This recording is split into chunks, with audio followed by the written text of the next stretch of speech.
Sex, porn, love addiction is all about self-soothing to manage your emotions. It got set up back in the childhood development years. It's just not about sex, it's not about porn. It's all about the repeated use has set up the physiology to crave those dopamine, serotonin, oxytocin, self-manufactured drugs in the body. It's impacting women, men, children aged 10 to 75 across all the age ranges, the sexes, the cultures, the professions.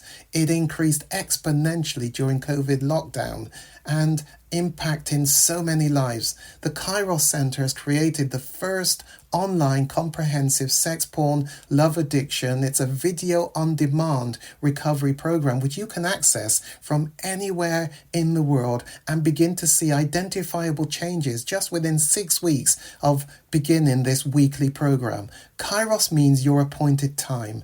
Isn't it your time to reclaim your life? Bring color back to life without shame. Click the link below and begin your journey. You owe it to yourself and to others.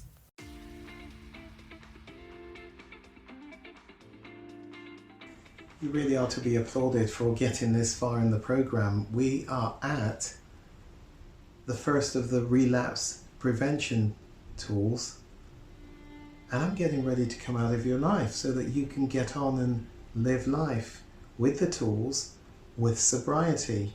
Now, these relapse prevention tools, they're not ones that you should try to use until you have achieved 1 year of sobriety. There never was a quick fix recovery. It doesn't exist.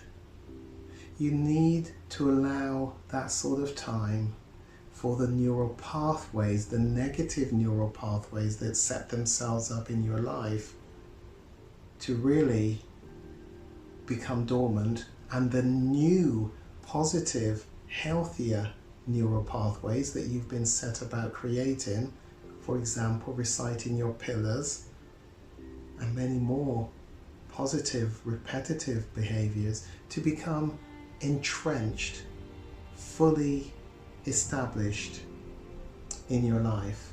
So these tools are not to be used until that 1 year of sobriety. Let me explain what they are. Remember when we did the stages of change, the cyclical pattern, the stages going clockwise: pre-contemplation, contemplation, preparation for action, then action, maintenance, relapse. As soon as you begin action, you've got to maintain the gain. And whilst maintaining the gain, relapse is snapping at your heels to try and get you to go back to your old ways.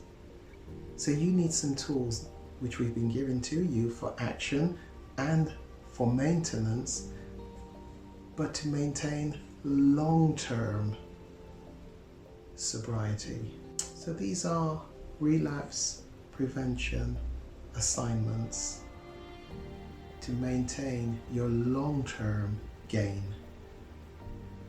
Let me just chat a little before I give you those assignments. As you're wrapping up the active phase of your treatment experience, it's time to start thinking about the long-term planning for a lifetime of sobriety. And this process is more than just abstaining from using the behavior of choice, the drug of choice, the acting out.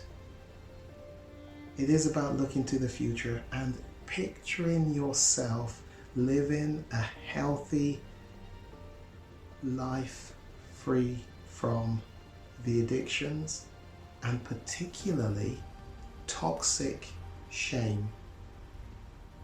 And the following 6 assignments are designed to help keep the resolve and commitments that you have been making, but making sure they are established on a long-term basis for a lifetime of sobriety.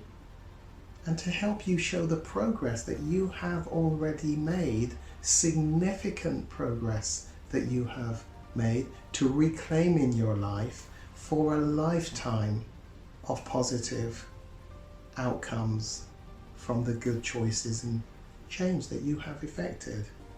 Your healing.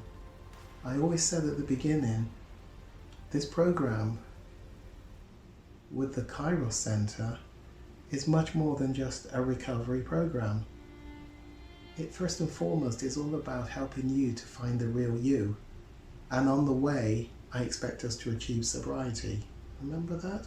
I hope you can say with some truth that that actually is what you are and have achieved. So the first of those assignments, assignment number 1, you'd want to write these down. It's a final or creative project. The best way I can explain this one is, what are you talented at? What are you skilled at? What hobby do you have a flair for? Use that skill set, that talent, to create something that marks the change that you have achieved in your life up to this point. Something that you can have in the longer term as a representation of the journey and the change you have effected. For example, if somebody has a hobby, a skill of woodworking, you might want to create a woodwork design and piece that is going to be around the house as a reminder of the journey in your sobriety. Somebody who is musically minded, maybe a composition of a piece of music. Somebody who has a flair for literacy, maybe a poem. Other hobbies like creating a model, painting it. My notes talk about growing a bonsai tree, each to their own. What could it be for you? Something in a sense that you can put on the mantelpiece, something that you can put around the house that marks a positive time in your life when you really did reclaim your life and achieve the outcomes that are your outcomes because of some really good positive choices. Really important that you do that creative project. The second assignment is time and money assignment. By that, I want you to reflect on the fact that having reached this stage, the 1 year, remember not to do these assignments until you've achieved the 1 year, you have now made a savings in money. Payment for the therapy course, the acting out behaviours, all of those where there was a monetary expenditure. You have reaped the rewards of keeping the funds. Time. You won't have to be attending a program like this. You won't have to spend lots of hours in the acting out behaviour. How can you reward and treat yourself for the reclaimed costs, for the reclaimed time that are now yours?